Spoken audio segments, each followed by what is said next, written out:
Gaza and Palestine and the West Bank. And the importance of coming out together as a group of educators can't be underestimated. I know we've been inspired by the health workers for Palestine who've stood up for their fellow health workers who've been murdered in Gaza. Shame. We stand up for all the teachers who've been murdered, for all the children who've been murdered, for all those who are lost under rubble and should be counted as murdered. We're standing for all of those people, for all of those children and those families. And this week on Wednesday, many of us did some action in our workplaces. And everything we did makes a difference. Because let's face it, we are living in the heart of the beast. We are living in the UK. The UK and the US are what creates and makes Israel function. Shame on them. Because without the UK and the US, there would be no genocide in Palestine. It couldn't happen. So it's at their door. And they need to hear it. We will not have it. And we will continue to protest. And actually, we should be feeling pretty good about the fact that Britain, London, is the heart of protest across the world. We're known for that now, and we need to keep it going. People in Palestine see what we're doing, and it makes a difference. No, they're not alone. And at the same time, we're battling with our government and our future government, right? We're battling with them both because they need to be shamed and they need to stop funding genocide. They need to stop funding occupation. Because we stand on the side of the oppressed, always. Free, free, free Palestine. Free, free. Children have been killed in other conflicts, in Ukraine, in Sudan, in other places, and we should not forget them. But uniquely, the children of Gaza are robbed of their dignity, even in death. All too often, our media does not refer to them as children, but people under 18. They are not killed, they have died, as if in a vacuum. As educators, as parents, as children, we must do everything in our power to tell the world what is happening and to show the children of Gaza that they are not forgotten. I have here a list of some of the children killed. I will start reading their names. Know their names. Isra Saeed Misbah Madi, 5 years old. Judy Khalid Kahil Sharaf, 12 years old. They told me that I had to take off the Palestinian badge or go home. Shame on them. Shame! Shame! So the kids at the school, actually the young adults at the school, because it was a sixth form centre, we were learning about McCarthyism. We were covering McCarthyism and the International Court of Justice. And bizarrely, I was told not to talk to the children about Palestine, even though the South Africans had taken the genocidal Israeli state to the International Court of Justice, quite rightly. And I was told bizarrely not to mention Palestine. How could you not mention Palestine when at that point the very subject that we were talking about, the International Court of Justice, was the subject that Israel was in the court for. So I refused to take a badge off, and I was sent home and sacked. I'm a supply teacher. I'm working for an agency, so therefore I don't have any rights. Some of the young adults in the school walked out with me and refused to have this situation. And we went back to the school on the 7th, which a couple of days ago, which was the National Day of Action for Palestine. And 100 children, and Marion was there as well, from the NEU. Over 100 of the children or young adults came out, and they all took badges, they all took stickers supporting Palestine.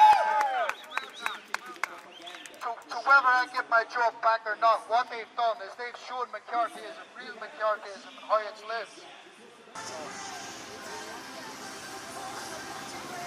So my name's Mickey Loebner.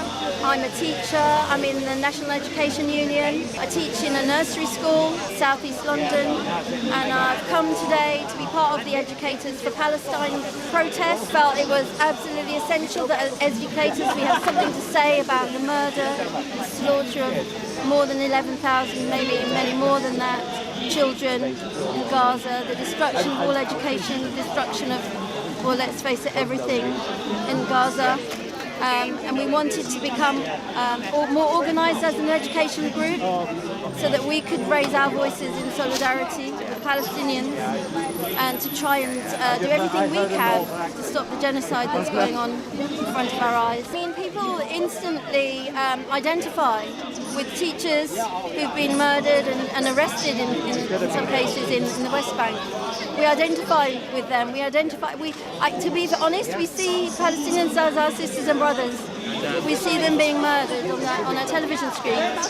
And as educators, when we see schools being bombed, there is no education in Gaza now, and very little in the West Bank. Schools have become shelters, and those that are still standing are no longer functioning as schools. And so when we look at the world, when we look at Palestine as educators, we think, you know, imagine if we were there. We have to stand up in solidarity. So people are talking all the time and organising, planning. There are many groups in different localities involving different unions. There are organising assemblies happening right across the country. There's one next week in South London. The idea is that whichever union you're in, whichever locality you're in, you start to think about what the next action could be. And in our NEU union, we have backing of our union leaders, but we want to make it into something real on the ground. So we were involved in the Day of Action this week, and we'll be planning to do more in the future. Okay, my name is Phil. I work in education in London in a secondary school, and I am part of the group Educators for Free Palestine. We are a group of teachers, lecturers, students and other educators who want a ceasefire in Gaza and justice for Gaza. At the moment, the biggest issue we have is, I would say, the cowardice of school leaders. The argument that we cannot be seen to be political. This is not a political issue. This is a humanitarian issue where 30,000 people have died. This is an education issue where no child has been in school since October last year in Gaza. This is a safeguarding issue. By failing to confront the topic in schools, children are going to the internet to find information, because children care about this. And they are going to the internet and they are finding the extreme content, they are finding the anti-Semitic content. We are failing in our safeguarding duty to the children to discuss this with them in a safe and supportive space. There has been a wall of silence in the school, to be honest with you, and the constant argument that we cannot be political. But during Black Lives Matter, we did things. I walk around the school wearing this trans rights, a human rights badge. Nobody bats an eyelid. But this is the political issue for some reason. I suspect I know the reason, but this is the political issue and we cannot talk about it. There is also the issue of the prevent policy, which has been used to silence children and teachers already. There's a school in Leytonstone, which has written to families saying, if your child talks about this, we will refer them to prevent.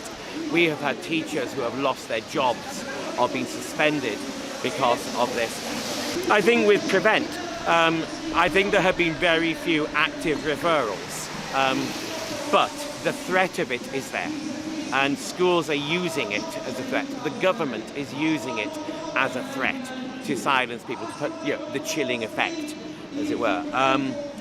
What can we do? We can say this is not an issue of extremism. This is not an issue of taking one side. This is an issue of humanity and human rights, and that we have to speak up. And if we speak up fairly and justly, there can be no prevent. The way that it has been politicised, it is not a political issue. 30,000 people have died, 11,000 children are dead, 25,000 children are orphans. This is the issue. What I would like to see is a realisation that the time for silence is gone. You know, every moment we stand by, we are condoning this, we are allowing it to happen. We are here tonight taking this argument to the heart of government because we need to make it known that this is not in our name. And I want schools to realise this, that we cannot be silent and that schools must support us in this, and they must support our children in this. The children care about this issue, but they are being silenced. They are feeling that they have done something wrong when they show support.